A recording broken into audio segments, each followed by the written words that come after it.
Perhaps the best book I've read on overcoming pornography is a book by Dr. Kevin Skinner, and it's called Treating Pornography Addiction. Can't recommend it highly enough. In it, he talks about what he calls an activation sequence, or he sometimes calls it a pornography highway. Here's what he means. You see, when a person falls to pornography, we know that at least two things have happened. Number one, something got the motor going, right? The idea was entertained that he could look at pornography. The second thing that happens is that he looks at pornography. But Dr. Skinner says there are at least 5 stages between these two bookends. By examining each of these 7 stages and how they apply to us individually, we'll gain self-awareness and be able to write a deactivation sequence, if you will. Or if you think of it as a pornography highway, we'll be able to do a U-turn on this pornography highway. So let me tell you what those 7 things are, and then we'll go into them a little bit, okay? Number 1, the stimulus or trigger. Number 2, an emotional response. Number 3, the first thought. Number 4, the chemical release. Number 5, body language. Number 6, the battle, and finally number 7, the behavior itself. Okay? So let's go through these individually. Number 1 is the stimulus or trigger. The stimulus or trigger is that thing that gets you thinking about pornography. So it might be something obvious, right? Like the Victoria's Secret catalogue that came in the mail. It might be watching a softcore sex scene on television. It might be just listening to music that has really kind of raunchy lyrics. But it might be things that are less obvious. Things like a fight that you had with your wife or your husband, you know.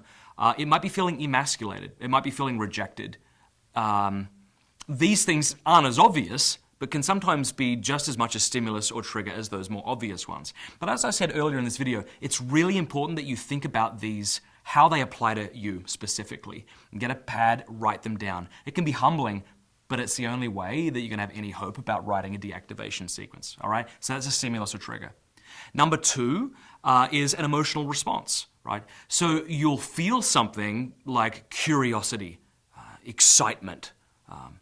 This is usually coupled with number 3, which is the first thought, okay? Simultaneous. So you have this thought, which is aligned with the emotion. So it'll be something like, well, what would happen if I just typed her name into Google right now? What would I see? Oh, I wonder what I would find if I went on the web right now, right? It might be something like, no one has to know. Number 4, the chemical release, all right? It's important to realize that your body is now preparing for what's going to happen next, essentially climax. And if you've, in the past, looked at pornography, maybe you've gone to pornography because of certain reasons, you know, because you've been afraid or disappointed or rejected.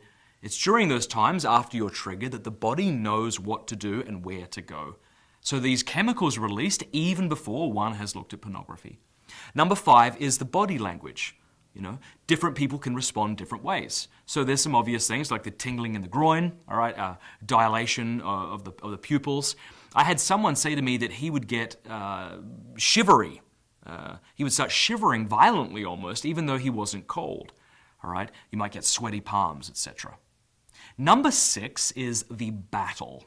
All right, because this, whoever wins this battle, whatever thought wins this battle, the behavior ensues. All right. Dr. Skinner calls this the second thought, because here we have a conflict of thoughts. This is like the mind's backup system. So we don't just react, we have to respond to this temptation. So thoughts 4 might be things like this. Nobody has to know. I've done this 1,000 times in the past, one more time's not going to hurt me. It might be things like, you know what, the motor is going right now. I know I'm going to fall to pornography eventually, so I may as well just give into it. And then just, you know, get on with my life. Or it might be something like, I'm so tired of having to go to my spouse for my sexual needs, and I can tell that I'm annoying her or annoying him. So if I just look at porn, then that's a good thing for my marriage, right? Because I won't have to go to her as much. You see how we kid ourselves? Then we have thoughts against. What are those thoughts? It might be things like, my wife wouldn't want me to do this. Or it might be something like, my kid is in the next room, I can't do this. It's never made me happy in the past. I need to stop. Whatever thought wins, the behavior ensues. All right, so that leads to number 7, the behavior itself. And this behavior is a result, as I say, of the battle. We'll either walk away and get help, or we'll look at porn. So what game plan do we need? First, we need to find ways to prevent the activation sequence from even starting. Second, we need to recognize when the activation sequence has started and plan beforehand what thoughts and actions we will use to interrupt it. Or if you think of this as a pornography highway, what thoughts or actions we will use to make a U-turn on this pornography highway.